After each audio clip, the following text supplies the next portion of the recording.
Olá, pessoal, tudo bem? Vamos dar continuidade ao nosso conteúdo de histologia do sistema digestório, falando agora sobre as glândulas anexas a esse sistema. Quando falamos de tecido epitelial, nós comentamos a respeito das principais tipos de glândulas salivares e elas foram utilizadas então para demonstrar as diferentes formas das glândulas, né, exócrinas, em relação ao seu organização do adenômero em mista, acinosa, tubular, tipos de tubular, né?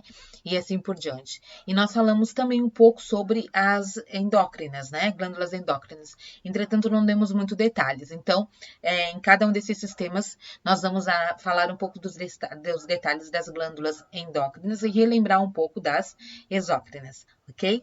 Dentro do sistema digestório, nós já falamos nos vídeos anteriores sobre as glândulas salivares, que são glândulas anexas, né? Mas agora nós vamos falar um pouquinho dessas que são anexas ao intestino, que seria fígado e também o pâncreas, além da própria vesícula biliar, que não é uma glândula, mas, né, armazena uma secreção glandular. Certo? Então, primeiro a gente vai falar um pouquinho sobre o pâncreas, que é uma glândula grande, né? Uma glândula mista. Ela é conhecida como glândula anfícrina, tá? Uma vez que ela tem uma região que concentra a sua capacidade endócrina e uma região que concentra a sua capacidade exócrina. 98% do pâncreas é exócrino e em torno de 2% é endócrino, tá?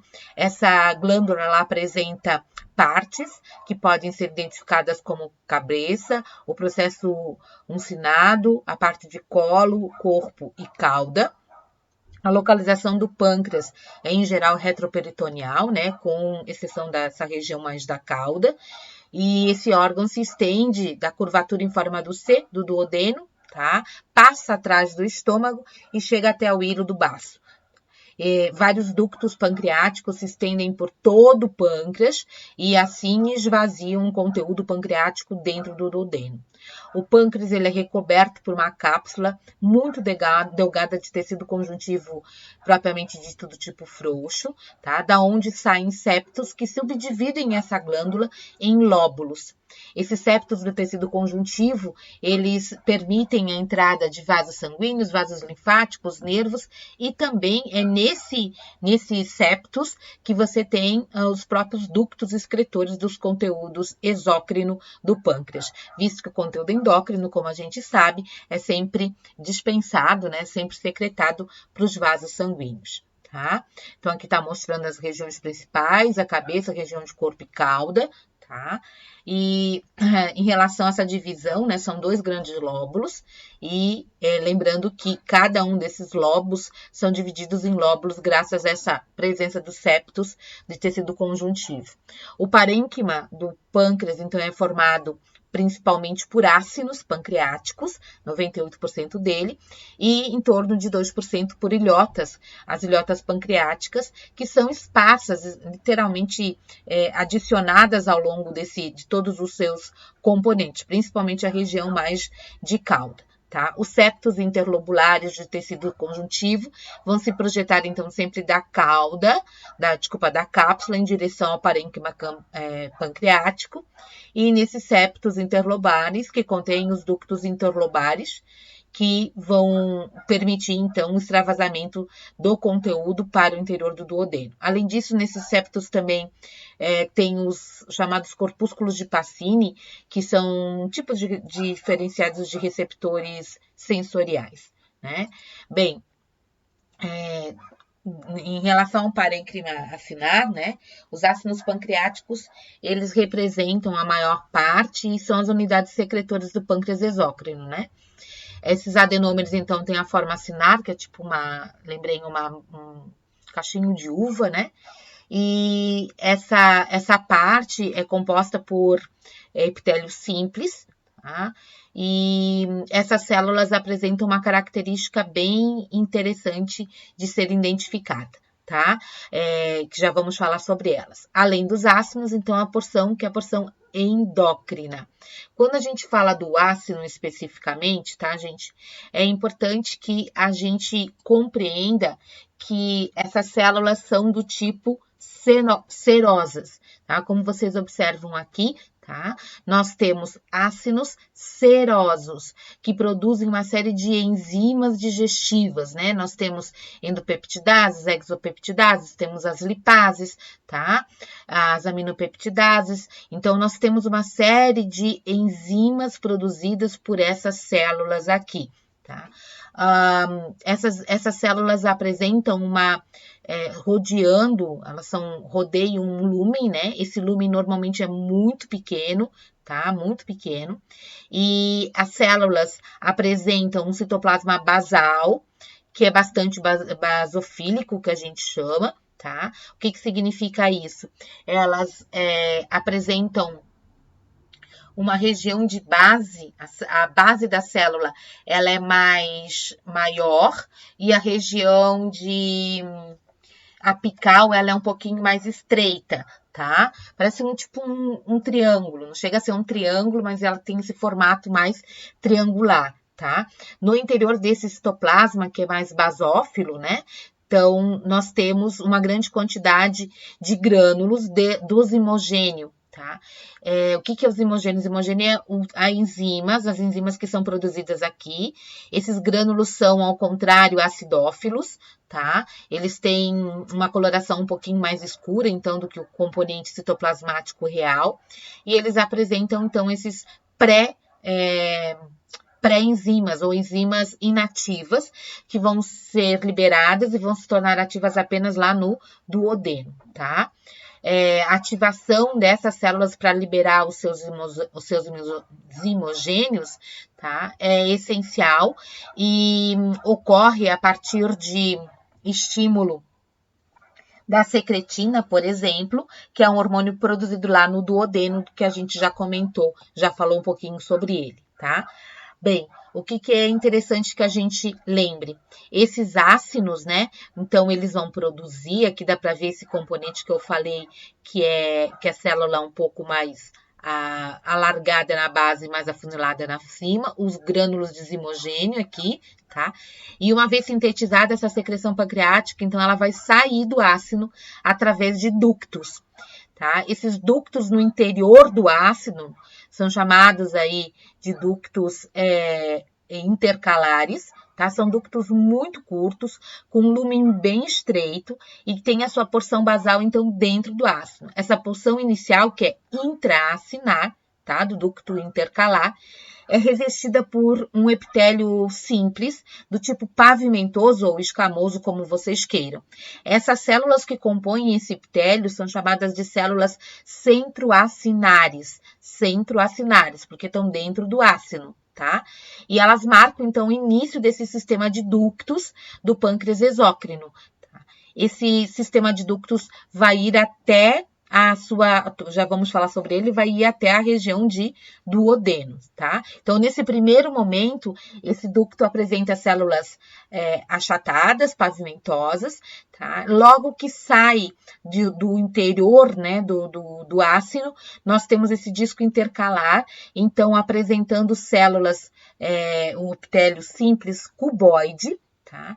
E, posteriormente, esse ducto, ele vai se associar, vários desses vão se associar a ductos que vão apresentar também esse revestimento cuboide, simples cuboide, mas que à medida que vai se afastando, tá? Vai se tornando os chamados vai organizando esses canais interlobares, esses ductos interlobares, que vão ser revestidos por um epitélio mais para o colunar, mais para o prismático do que para o cúbico, sendo ainda um simples. Então, aqui mais ou menos é o que a gente vê, né? Esse sistema de ductos excretores, então, no início aqui pavimentoso, um epitélio simples, escamoso, pavimentoso, as células aqui do ácido, as células adenômero, né, dessa glândula. Aqui também existem algumas células caliciformes, algumas células neuroendócrinas, tá? E depois a gente visualiza aqui, ó, esses ductos que tem as células cuboides e depois, mais para o final, um epitélio simples cilíndrico com algumas células também caliciformes, neuroendócrinas, que vão estar imersas aí no tecido conjuntivo, da onde? Do septo, tá? Dos septos. Então, aqui, os ductos interlobares drenam para os ductos intralobulares, drenam para os ductos interlobulares de maior calibre, que se localizam nesses septos interlobulares de tecido conjuntivo, tá? Esses também são epitélio colunar, que a gente já comentou, né? E mais alto, e à medida que o tamanho desse ducto aumenta, aí você vai ter a produção daquele epitélio colunar, tá? Todos esses ductos estão aqui, ducto pancreático principal, esses ductos intercalares, os intralobares e os extralobares, se unem para formar esses ductos coletores principais, tá? O ducto pancreático principal também é chamado de Wilson, e às vezes você também tem um ducto acessório que a gente chama de ducto de Santorini, tá?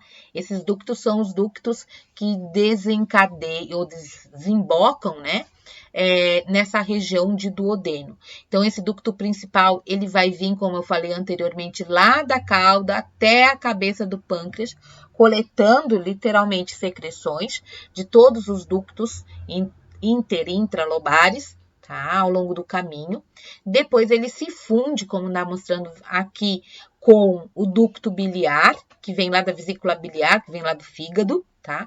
Para formar o que a gente chama de ampola de Vater, que é a ampola hepatopancreática, que se esvazia ali no duodeno descendente, numa região que a gente chama de papila, ou papila de Vater também. Essa papila é circundada por... na verdade, ela tem um esfíncter, né, que controla o fluxo das secreções pancreáticas e da bile para o duodeno, tá? Esse esfíncter que eles chamam é o esfíncter de Ogde, ou esfíncter hepatopancreático, né?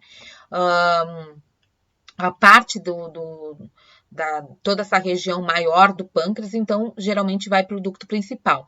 Já essa região da cabeça do pâncreas tem normalmente esse processo de drenagem feito pelo ducto acessório de Santorini, tá? Que drena, então, toda a cabeça do pâncreas e se esvazia no duodeno também, através dessa papila duodenal, que eles chamam de papila duodenal menor. Tá? As células ductais, então, revestem toda essa porção excretora do pâncreas e diferem no tamanho do seu calibre, sendo quanto mais próximo ao duodeno, maiores. Tá? Então, aqui está mostrando as células, um ácino especificamente, as células acinares, vejam como elas são maiores na base, mais estreitas no ápice. Tá? No interior são serosas, né? Então, dá para ver exatamente essa característica da glândula serosa, que como a gente também viu lá da parótida, tá? E no interior do ácino, que tem um lumen muito pequeno, a gente vê essas células, então, mais achatadas, que seriam as células pavimentosas ou escamosas, né? Que são conhecidas como centroacinares. E dessas, você vai ter a produção do ducto como um todo. Tá? Então, esses ductos, eles vão se convergindo, né? A maioria do parênquima aqui é de adenômeros da glândula da parte exócrina, né? E aqui, então, especificamente, o que seriam esses brancos seriam o tecido conjuntivo por onde passam os diferentes ductos. É claro que é um órgão absurdamente irrigado e é importante que a gente saiba, tá? Como a gente não deu muita ênfase quando falamos da glândula endócrina, eu gostaria de dar um pouquinho mais ênfase agora a essa outra porção pancreática, que corresponde a apenas 2% dela, mas é essencial na manutenção do metabolismo corpóreo, né? Que são as chamadas ilhotas de Langerhans, que foi o cara que descobriu, ou simplesmente ilhotas pancreáticas. Tá?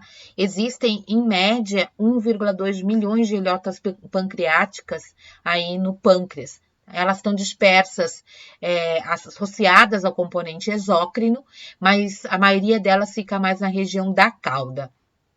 Essas ilhotas, elas não têm uma cápsula, tá? Mas elas são demarcadas do resto, geralmente, do parênquima, por uma quantidade de uma rede delicada de fibras reticulares. Lembrem que as fibras reticulares são fibras específicas, especiais de colágeno, e elas conseguem ser coradas com colorações especiais, né? A hematoxilina eosina, geralmente, a gente não consegue observar. Tá?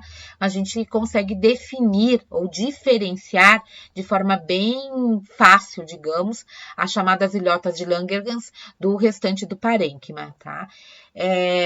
As ilhotas são um grupo de células poligonais endócrinas, é uma glândula cordonal, tá? É normalmente, então, uma lâmina histológica corada com HE, elas aparecem, assim, com células bem grandes ou com células bastante grandes, tá? Pouco coradas, quando comparado ao seroso da parte exócrina, envolvidas, então, por esses ácidos exócrinos aí, que são bem corados, tá?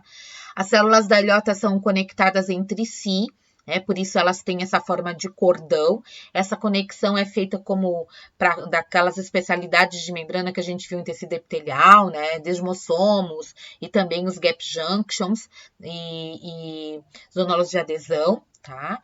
E é isso que permite que elas formem esse cordão. Entre essas células, como tá mostrando aqui, ó, a gente tem os vasos sanguíneos que são responsáveis, então, por coletar, né? Elas são muito permeadas por esses vários capilares fenestrados que coletam, então, os hormônios pancreáticos no sangue, tá?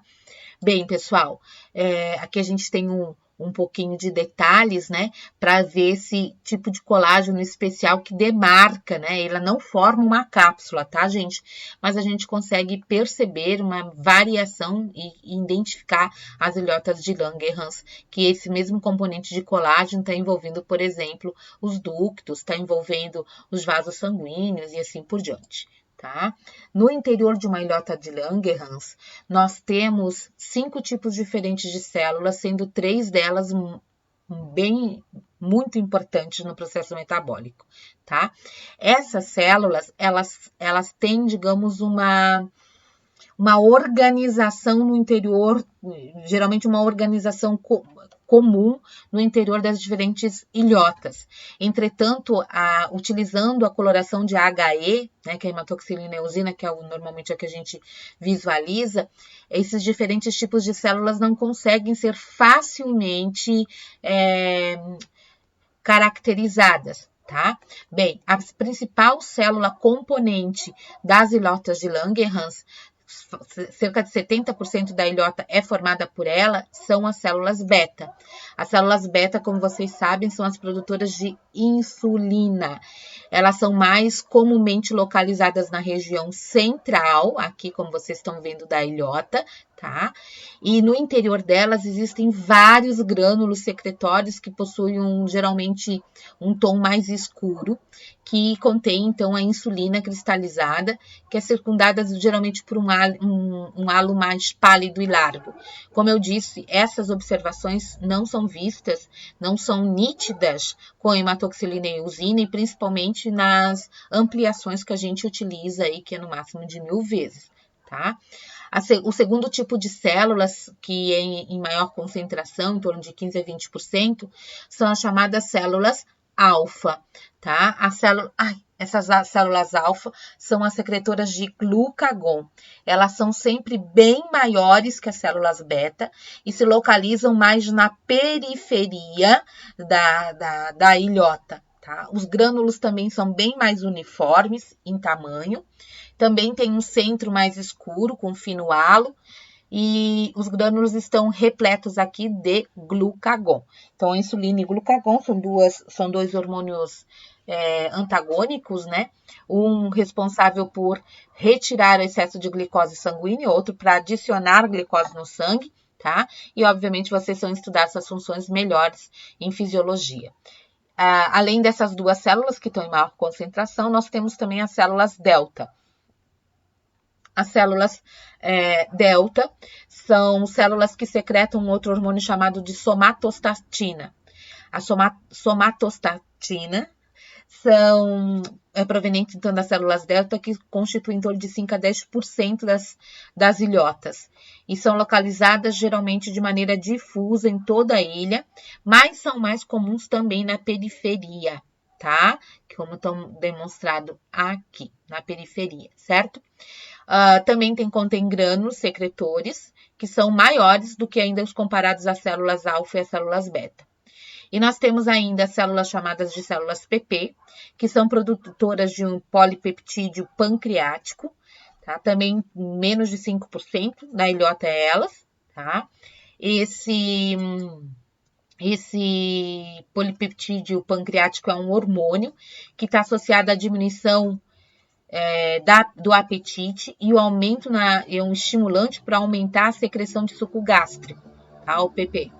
E nós temos um último grupo de células, que seriam as células epsilon, que tem muito pouca quantidade, em torno de 1% da ilhota, tá? Que produzem grelina. A grelina é um hormônio que age lá no hipotálamo, estimulando o apetite, tá? E a produção também de um hormônio de crescimento na adenipófise. E então aqui a gente consegue visualizar, vou tentar ampliar aqui um pouquinho, tá? Essas células mais centrais, que geralmente têm um núcleo mais marcado, seriam então as células chamadas de células beta. Essas células com o nosso maiores, né, com um citoplasma um pouco mais claro, seriam as células alfa, tá? Do glucagon. Então, mais central, célula beta, mais periferia, célula alfa. As outras a gente realmente não consegue fazer essa distinção, certo? Bem, isso era o pâncreas. E o fígado, gente? O fígado, olha, o fígado, cada vez mais que eu estudo o fígado, mais eu me apaixono por ele, tá? A gente pensa que, ó, o sistema nervoso é fodástico, mas a gente esquece e não conhece, provavelmente, o que é esse órgão? O fígado é o maior órgão que a gente tem, metabólico aí, né? Recebe, para vocês terem uma ideia, por minuto, em termos de 25% do volume total de sangue, tá? Do débito cardíaco, do sangue que sai do coração. Isso não é pouco, com certeza absoluta, e demonstra, então, a importância desse órgão, que atua como órgão exócrino, tá? E também como um órgão que vai facilitar uma série de processos metabólicos, né? Então, nós vamos ver metabolismo de ferro, metabolismo da bilirrubina, metabolismo de açúcar, metabolismo de lipídios, metabolismo de proteínas, detoxificação, tá? Ainda produz proteínas para digestão. Então, nós temos, assim, uma coisa incrível em relação às funções, tá? Mas a principal, o fígado especificamente, né, que a gente vê é histologia, fisiologia não é aqui, né? Mas ele é um órgão que ele é dividido, como vocês sabem, também em lobos. São 4 grandes lobos que são divididos em lóbulos. Esses lobos são o esquerdo, o direito, né, o caudado e o quadrado. Opa, desculpa aqui. São os lobos direito, esquerdo, quadrado e caudado, tá? E esse fígado, o fígado, melhor dizendo, né, ele fica preso anteriormente à parede abdominal pelo ligamento falciforme e uma prega que separa os dois lobos principais, aí, o esquerdo e o direito, né? Ele encontra-se na região abdominal, do lado direito, logo abaixo do diafragma, né? Pode pesar em torno de 1,5 kg. É absurdamente vascularizado, isso é muito importante até para a gente entender a questão histológica, tá? Além de receber, né, grande aporte de sangue, em torno de 70% do seu sangue é proveniente da veia porta, tá? O restante vem da artéria hepática, Tá? Os nutrientes, todos os nutrientes absorvidos lá pelo intestino chegam ao fígado pela via linfática. E no fígado, então, eles são metabolizados, acumulados, e as substâncias tóxicas que são absorvidas são neutralizadas e eliminadas, algumas através da própria bile que é produzida pelo fígado. Tá? Então, o fígado ele também é uma glândula anfícrina, como é o caso do pâncreas, né? Ela tem uma atividade endócrina e uma atividade exócrina. O fígado ele é revestido por uma cápsula delgada de tecido conjuntivo denso não modelado, tá aqui, que é a chamada de cápsula de Gleason, tá? E ele é recoberto também pelo peritônio, certo? O tecido conjuntivo dessa cápsula estende-se também aqui para o interior do parênquima hepático, onde se observa unidades estruturais chamadas de lóbulos hepáticos. Na periferia dos lóbulos, geralmente existe uma massa de tecido conjuntivo chamada de espaço-porta, que vai apresentar os ramos da veia porta, dos ductos biliares, tá? Da artéria hepática e também vasos linfáticos. É mais ou menos o que a gente está vendo aqui, ó, tá? Então, aqui nós temos um dos lobos, né, dos 4 aí, o interior, observando então a presença e a subdivisão em lóbulos, graças à formação desses septos de tecido conjuntivo, tá?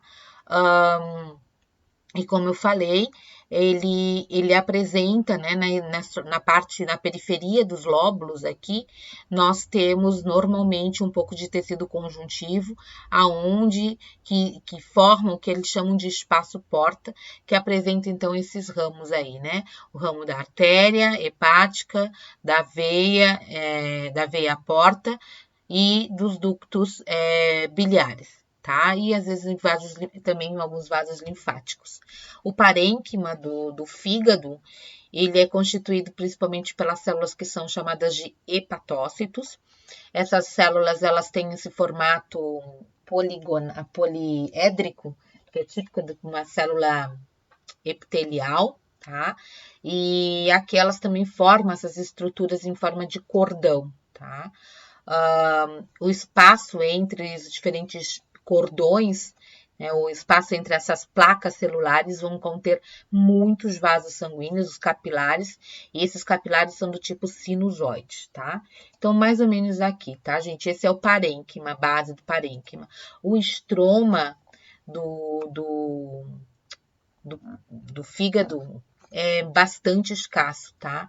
Então, a quantidade ou o tecido conjuntivo observado no nosso fígado, ele é principalmente esse perilobular e esse perivascular, sabe? Ou seja, que está em volta de cada lóbulo, em volta dos vasos sanguíneos. Aqui existe uma rede bastante complexa de colágeno, principalmente colágeno tipo 3, de novo as fibras reticulares, que são organizacionais, né? Vão ser principalmente no interior ali, para manter essa ordem dos hepatócitos em cordões, a gente também vê bastante elas. E o resto, então, é muito pouco de tecido conjuntivo, é mais de tecido epitelial mesmo, né? Que é a base do parênquima da glândula. E exatamente por causa disso, como tem pouco tecido conjuntivo, tem pouca fibra, e tendo pouca fibra, principalmente fibra de colágeno, você tem pouca resistência. Então, dizem que é por isso que o fígado ele é facilmente lesionado em batidas ou em impactos maiores, ele pode ser rompido por causa disso, tá? Então, aqui é o exemplo de um local onde a gente tem tecido conjuntivo, que é o tal do sistema porta, tá? Sistema porta que é sempre composto por artéria hepática, tá? Pela veia porta e pelo conduto biliar, ou pelo ducto biliar, tá? O ducto da bile. É muito interessante que a gente lembre disso, tá? A presença do sistema porta vai estar associada também aos lóbulos, tá? Para a gente pensar um pouquinho nessa organização histológica, eu vou ter que lembrar um pouquinho, gente, sem dúvida nenhuma, das funções hepáticas, tá? Então, eu queria que vocês lembrassem o seguinte, como eu comentei anteriormente, tá? Esse fígado que exerce mais de, tem alguns autores que falam de 500 funções, tá? Ele é metabolicamente um dos órgãos mais ativos aí, por isso a demanda de sangue. Esse sangue, ele vem de duas formas, né?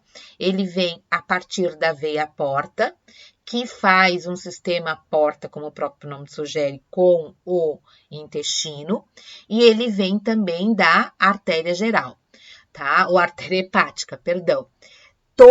E é importante que a gente saiba, existe um fluxo de passagem pelo fígado, tá?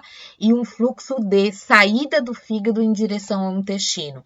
Então, são várias coisas que vão do intestino para o fígado e também nós temos algo que vai do fígado para o intestino.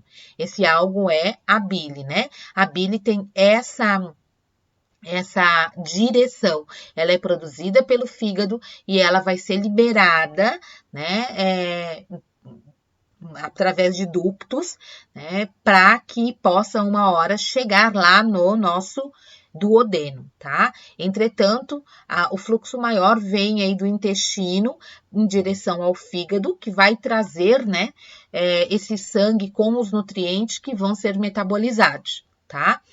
E, além disso, o fluxo de sangue da própria artéria hepática também adentra, tá? Tanto esse sangue da veia porta como da artéria hepática passam pelo fígado e vão cair novamente na circulação sistêmica. Aqui eu acho que tá melhor. Essa região de entrada e saída de ductos do fígado formam o que a gente conhece como hilo, né?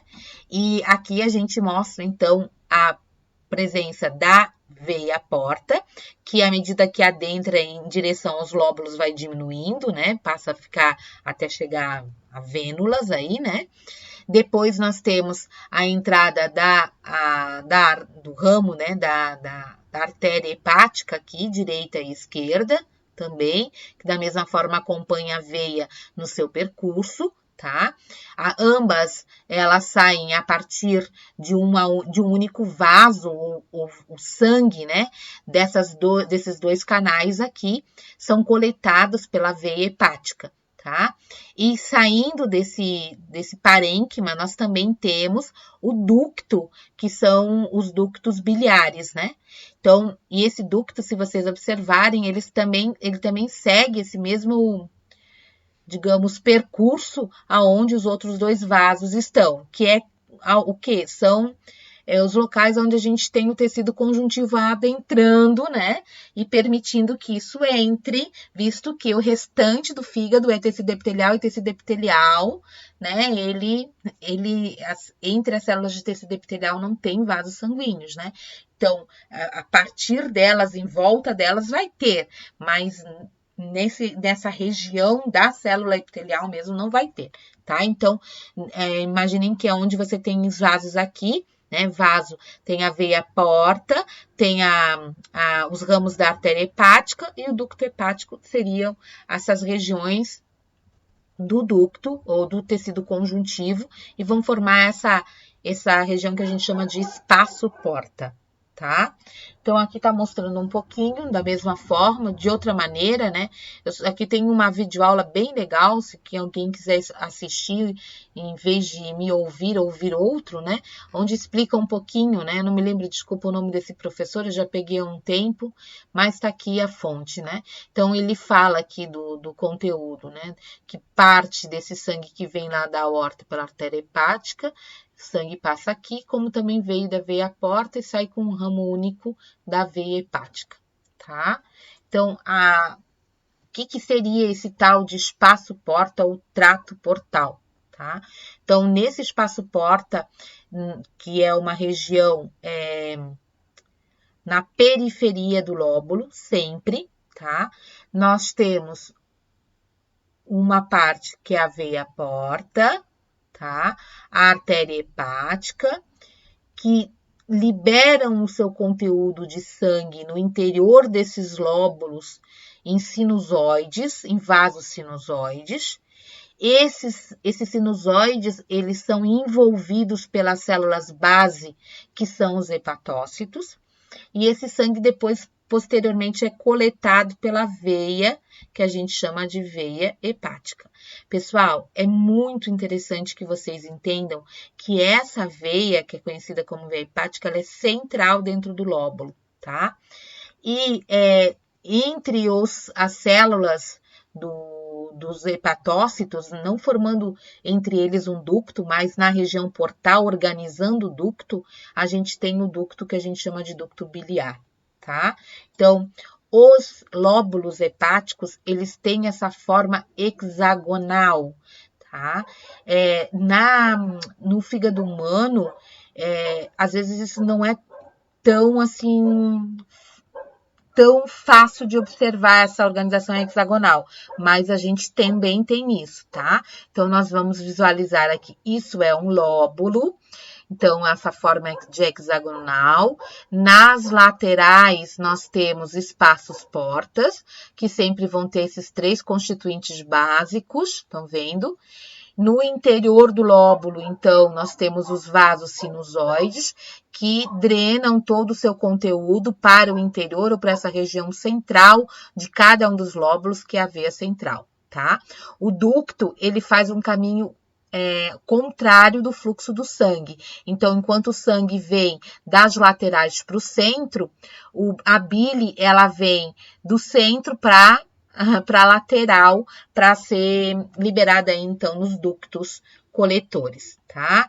De outra forma, a mesma coisa. Então, aqui mostrando esse aporte hexagonal e aqui o sistema porta em relação à veia central. E aqui a fotinho, né? Bem típica, tá? Então, nós temos aqui um lóbulo que está ligado ao outro de forma bastante, que a gente chama poliédrica, tá? Na sua face central, não quer dizer exatamente no centro, mas na região mais central, nós temos a veia, tá? E nessas laterais, nós vamos encontrar o sistema porta composto, de novo vou repetir para não esquecer, veia portal, artéria hepática e ducto biliar, tá?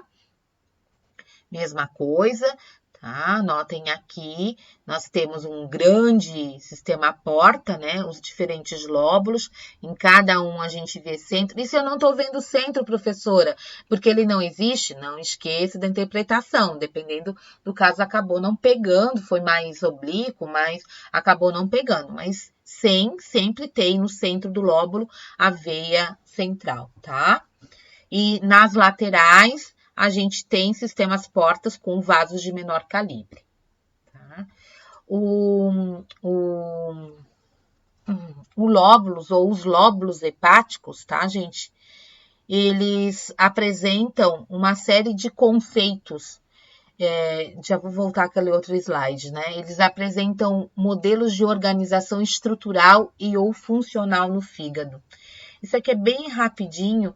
Eu queria explicar a vocês que nós utilizamos o conceito clássico do lóbulo, tá? Mas algumas outras áreas que não da histologia utilizam conceitos diferenciados de lóbulo. Como assim? O lóbulo usado na histologia é esse conceito de lóbulo hepático clássico, né? No qual se baseia, como eu coloquei, nesse arranjo de estrutura de elementos hepáticos, onde a gente tem na periferia o sistema porta e na região central, né? Essa veia que a gente chama de veia central, tá? No lóbulo portal, que é um outro conceito de lóbulo, tá? Você tem em consideração o fluxo da bile e o centro do lóbulo é representado pelo ducto biliar, tá? Então, vejam aqui que esse aqui é um outro conceito de lóbulo, não seria isso aqui, mas esse triângulo aqui formaria um lóbulo, tá? Cada um desses lóbulos, não independente se é o lóbulo clássico, esse lóbulo ou não, tá? É utilizado, esse aqui principalmente em patologias, por exemplo, em patologia se usa muito esse conceito aqui, tá? Mas o que eu queria falar é simplesmente para dizer a vocês que vocês sempre vão observar lóbulo hepático clássico ou lóbulo portal. São estruturalmente diferenciados. Nós, na histologia, usamos o conceito do lóbulo hepático clássico, tá? Mas tanto no lóbulo hepático clássico quanto no lóbulo hepático portal, nós podemos ter uma subdivisão desses lóbulos que a gente chama de ácinos, tá? Então, vou repetir. O fígado, ele é formado por lobos, cada lobo é formado por lóbulos, e cada lóbulo é formado por ácinos. Então, o ácino seria essa unidade microcirculatória do fígado, relacionada com os ramos terminais da circulação, que a gente chama de circulação aferente. Esse conceito reflete a posição que os hepatócitos ocupam em relação ao suprimento sanguíneo. Professor, eu não entendi bem. Como assim? Então, nos ácidos, nós temos regiões, vocês estão vendo aqui, ó. Essas regiões também vocês vão explorar melhor na hepatologia, ok? Mas é só para explicar, ó. As regiões no ácido, elas são de fora para dentro, 1, 2 e 3, tá? Então, nessa primeira região, a gente tem uma zona onde você tem zona periférica, que a gente chama, né? O periportal, é uma zona onde tem uma grande quantidade de oxigênio. Então, aqui as células são normalmente as células mais associadas a metabolismo, tá? Depois nós temos uma zona mediana e depois nós temos uma zona mais centro-lobular. Tá? Então, à medida que se afasta dessa região, ou se chega mais próximo à região central, diminui o aporte de oxigênio nesse sangue, tá? Ele fica cada vez mais venoso, tá? E a diminuição nos níveis de oxigênio induzem também alterações no perfil de função de cada uma dessas células que compõem dos hepatócitos que estão agrupados em cada um dessas áreas, digamos assim, tá? Então, esse é um conceito que é bem legal, que vocês vão explorar também lá na hepatologia, tá? E eu gostaria que vocês lembrassem disso, tá? Então, aqui as áreas que estão demonstradas, como vocês queiram, tá? Bem, voltando aqui.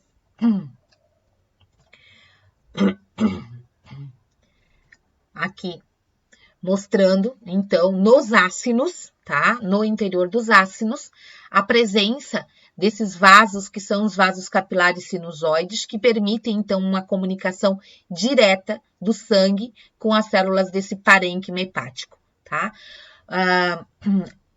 Como vocês observam, aqui dá para ver bem, né? Nós temos esses espaços que são típicos dos vasos sinusoides.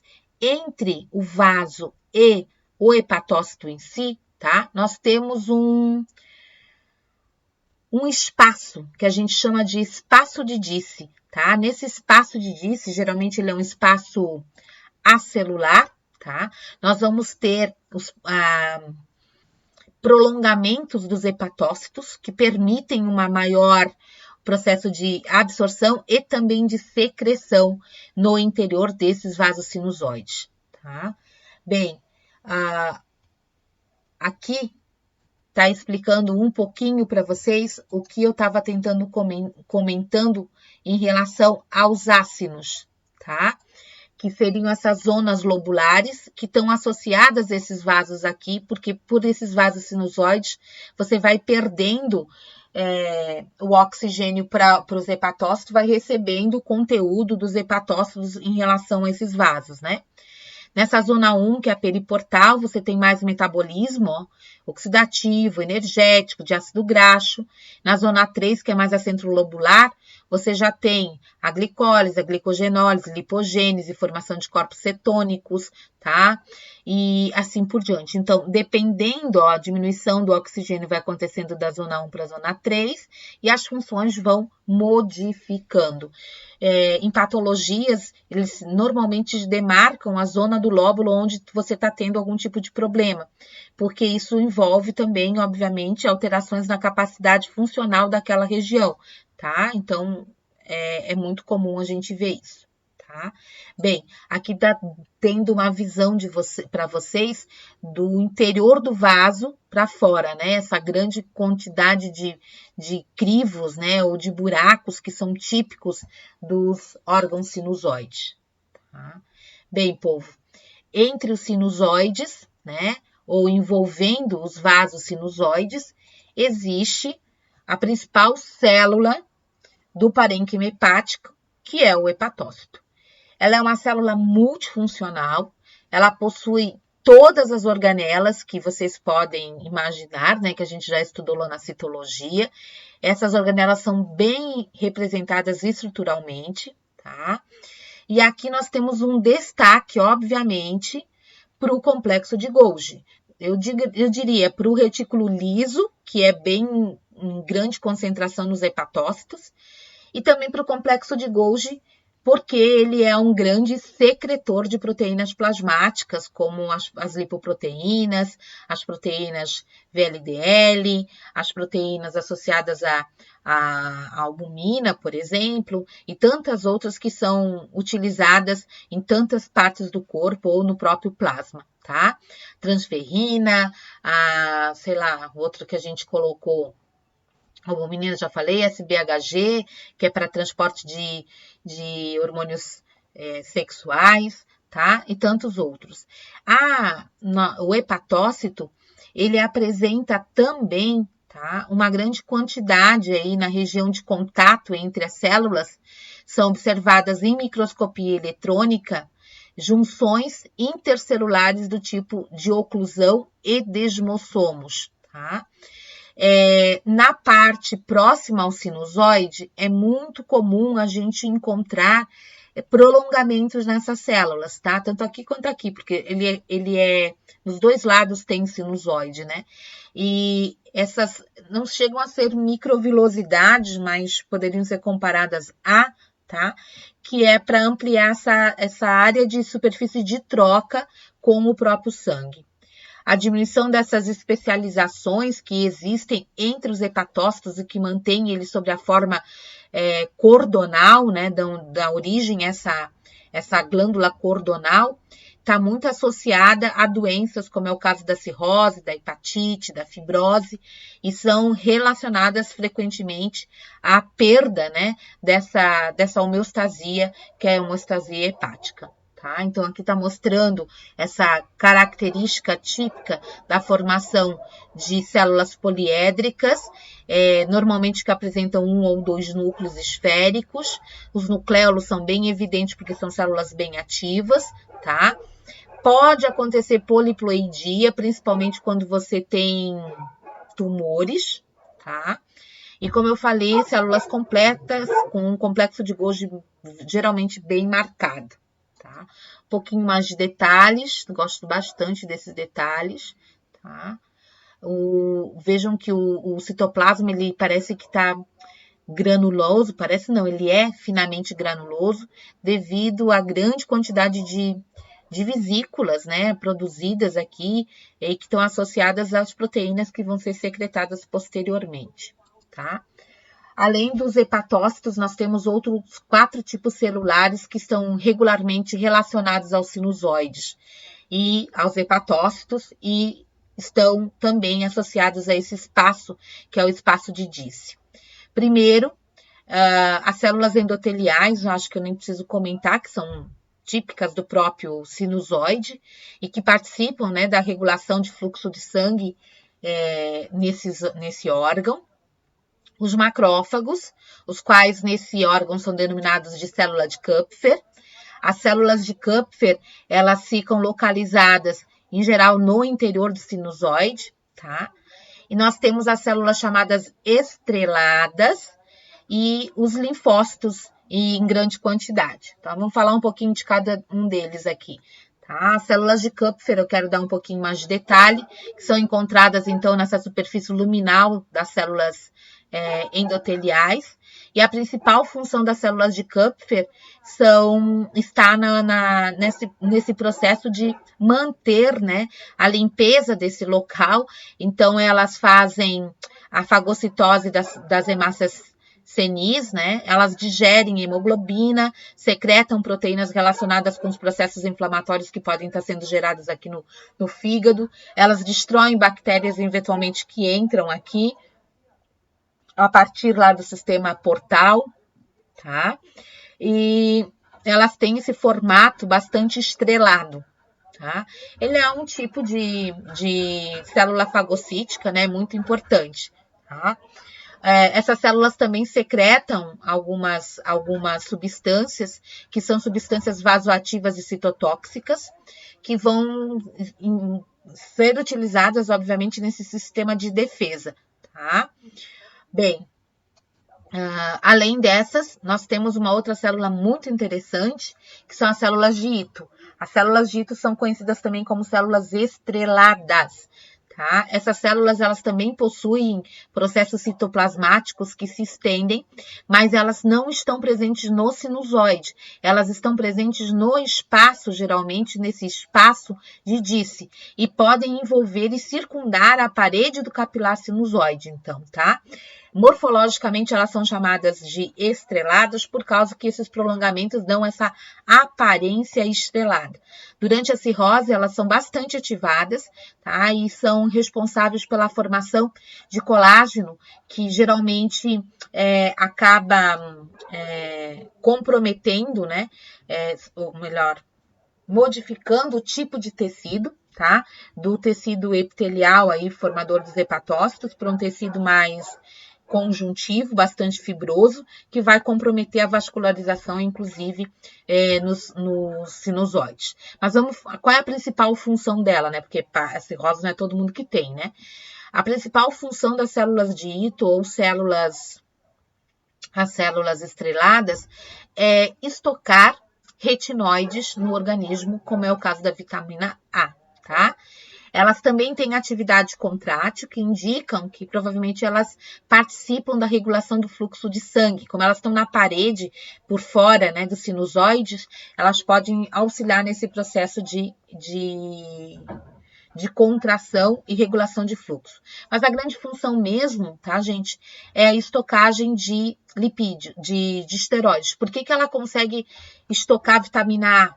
Porque ela tem grande capacidade de reter gordura, e a vitamina A, não esqueçam disso, ela é uma vitamina lipossolúvel, tá?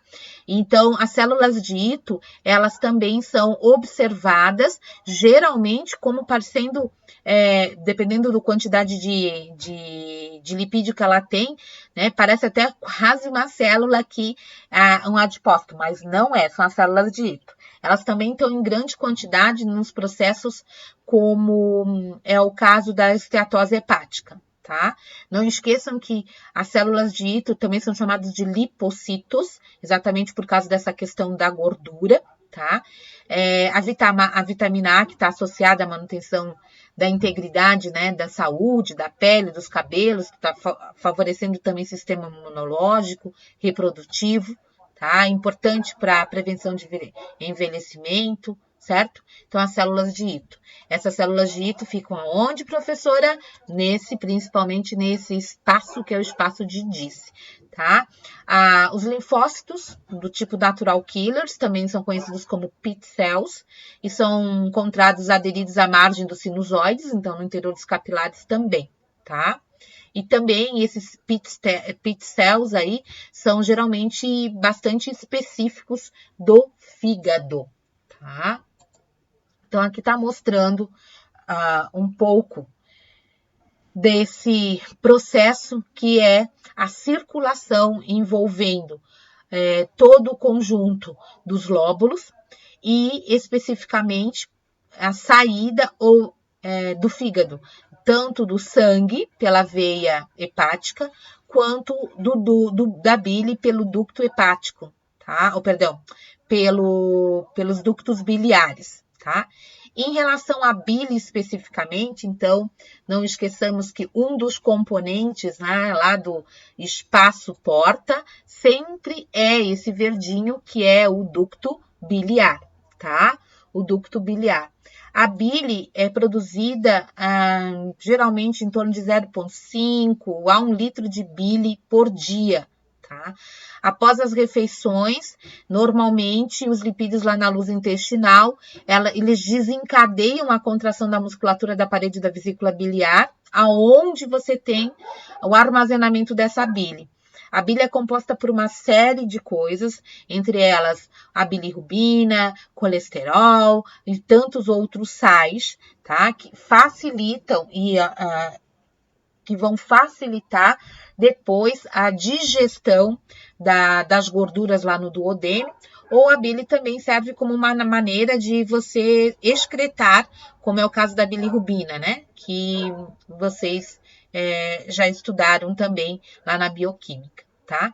Então, a bile, ela vai ser produzida, né, entre essas células dos hepatócitos, ela cai, então, nos ductos biliares dos espaços portas laterais aos lóbulos, e depois esses ductos eles vão se convergindo, né, e anastomando-se, acho que é isso, para a formação dos ductos hepáticos direito e esquerdo, que por sua vez, né, formarão esse ducto hepático comum, que poderá então levar a bile, né, para fora do fígado, tá? E ela então chega, já que normalmente aquele esfíncter de Oddi está fechado, ela retorna e é armazenada na tal da vesícula biliar, tá?